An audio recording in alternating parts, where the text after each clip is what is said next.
Giring PSI menyindir keras terhadap Anies Baswedan Gubernur DKI. Sebaliknya, Anies Baswedan memberikan apresiasi terhadap Niji, sebuah kelompok band di mana Giring dahulu aktif di dalamnya. Bagaimana menurut kalian? Apakah ini merupakan perilaku politik yang biasa, atau menurut saya sih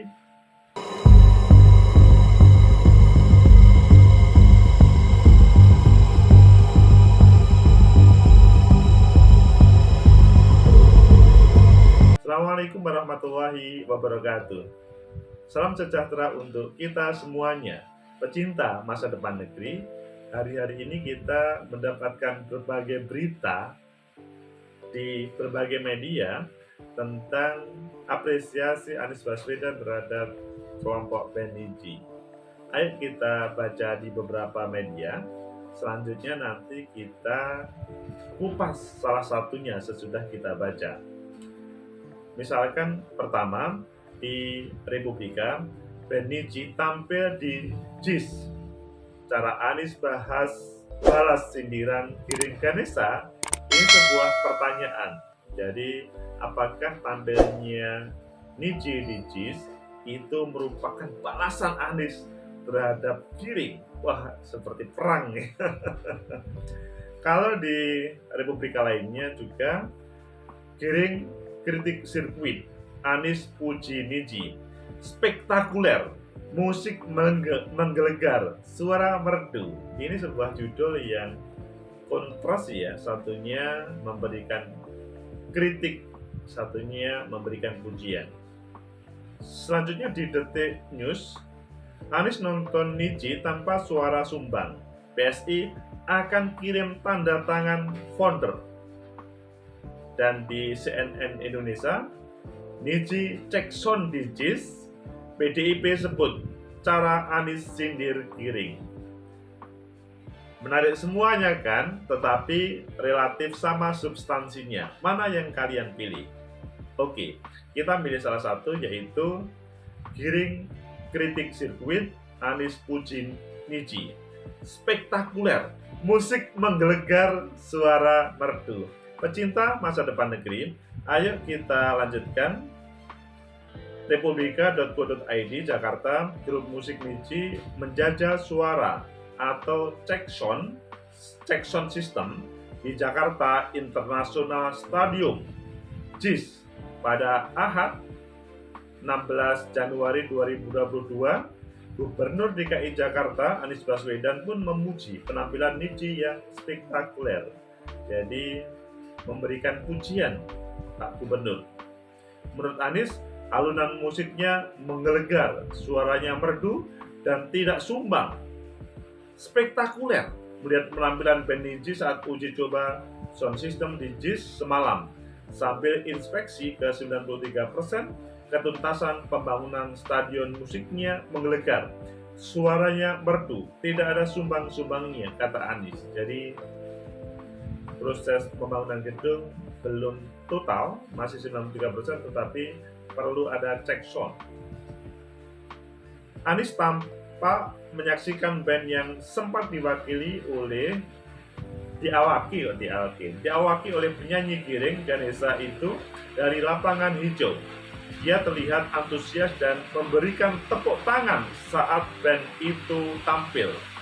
Niji menjajal sound system JIS, tulis Anies di story Instagram.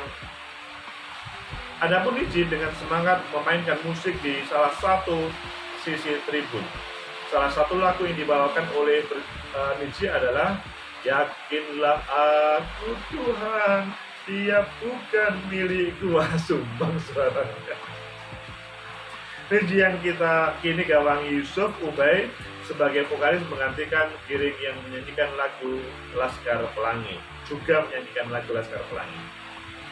Kehadiran Niji di JIS mendapat respon beragam dari netizen. Ada yang menilai langkah Gubernur Anies sebagai balasan atas kunjungan Giring Ganesa ke lokasi yang akan dijadikan sebagai sirkuit Formula E. Ini adalah lucu banget sih, kemarin bikin parodi ngusir-ngusir orang lagi nyanyi Niji, sekarang undang Niji tanpa giring. Haha, bisa aja nih Mas Anies, ini sebuah kicauan di Twitter. Pak Anies ini loh, Jian, kenapa harus ngisi gitu loh? Begitu juga tweet yang lain. Sebelumnya vokalis ex Niji Giring yang kini jadi politikus PSI sempat menyindir Pemprov DKI terkait pelaksanaan Formula E. Giring bahkan sempat mengunjungi langsung lokasi yang akan dijadikan sebagai sirkuit Formula E tersebut di Ancol, Jakarta Utara. Jadi dalam bahasanya saling mengunjungi, meskipun berbeda sih.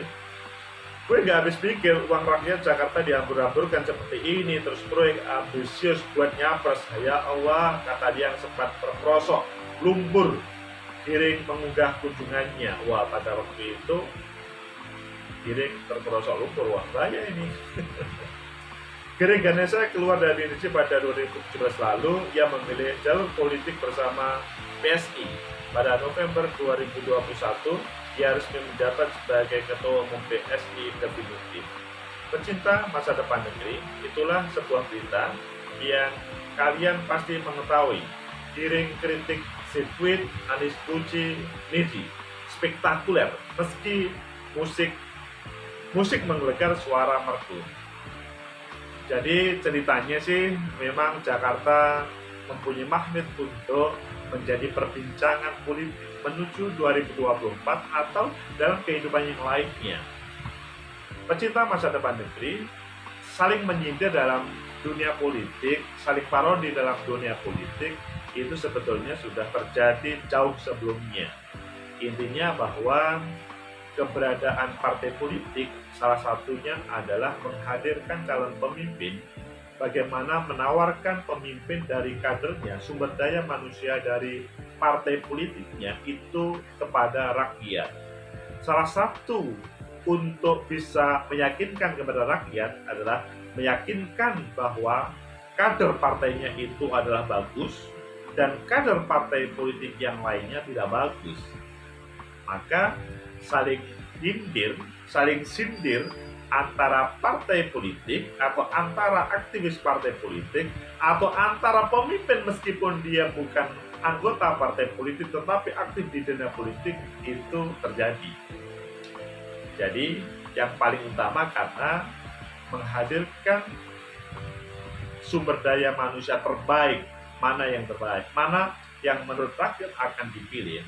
Pecinta masa depan negeri sehingga melihat fenomena yang ada di DKI, saling menyindir, saling satir, bahkan ada parodi-parodi yang ada di dalamnya, itu sebetulnya selama dalam koridor wajar, itu adalah boleh dan tidak ada masalah. Yang tidak boleh adalah misalkan sampai kalau dalam bahasa undang-undang itu masuk ke wilayah SARA misalkan, itu jelas akan diproses hukum oleh siapapun. Kemudian juga melanggar terkait dengan pencemaran nama baik ataupun hal-hal yang lain yang sifatnya mengarah kepada hoax. Dan hari ini pasti akan bisa diproses dengan tema IT, mungkin pelanggaran IT atau yang sebenarnya bisa semuanya sih. Intinya bahwa ketika bukan yang sebenarnya, para bagian dari yang saling menyindir itu bisa memprosesnya. Tetapi pecinta masa depan negeri menjadikan kehidupan politik yang baik itu memang bagaimana menampilkan para kadernya untuk rakyat yang terbaik. Ketika dia diberi kesempatan untuk memimpin, pada kesempatan itulah kalau dia mampu untuk menampilkan kepemimpinannya dengan baik, maka secara tidak langsung dia akan memberikan pesan terhadap semua rakyat bahwa partai politik yang baik atau dirinya sebagai pemimpin itu baik. Sebaliknya, kalau jelek, maka memberikan pesan kepada masyarakat, jangan pilih saya nanti pada waktu pemilu. Sebetulnya tanpa ada sindiran ataupun parodi yang lain.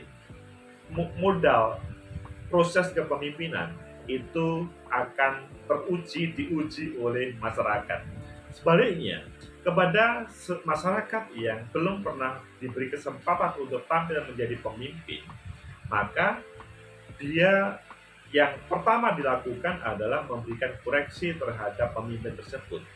Niat baiknya adalah bagaimana kepemimpinan seorang pemimpin tersebut, baik di dalam nasional ataupun regional ataupun lokal, itu menjadi lebih baik.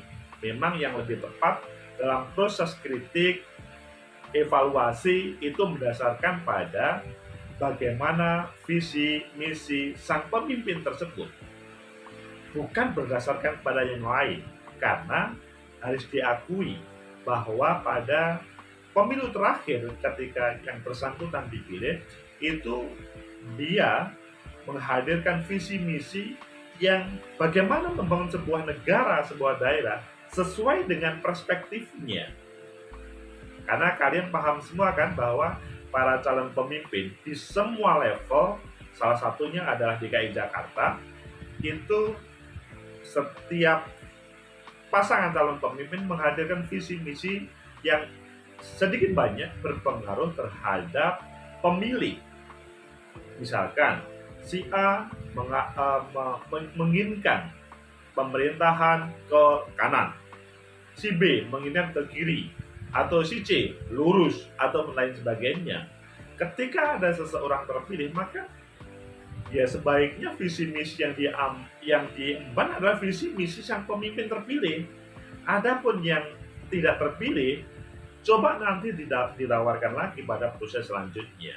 Sehingga proses evaluasi yang tepat adalah menggunakan apakah pada visi misi yang dibawa kemarin itu sudah tercapai atau belum, atau sudah mengenang atau tidak, keluar rel atau tidak, sehingga itu akan lebih bagus bagi sang evaluator atau oposan untuk memberikan taruhlah bukan apresiasi, kritik yang bisa diterima oleh rakyat yang sesungguhnya, sehingga saling sindir dalam dunia politik menjadi wajar ketika mendasarkan pada itu semuanya.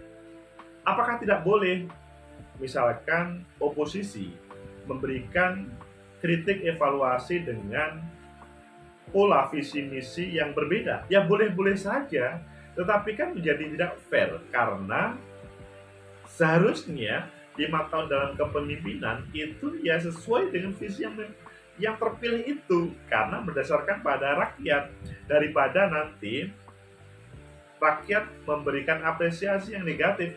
Ini loh, berikan kesempatan. Ini tidak berlaku hanya di DKI ya, bisa berlaku pada kepemimpinan Pak Jokowi, bisa berlaku kepada pemimpin pemerintah kabupaten kota se-Indonesia atau pemerintah provinsi se-Indonesia juga.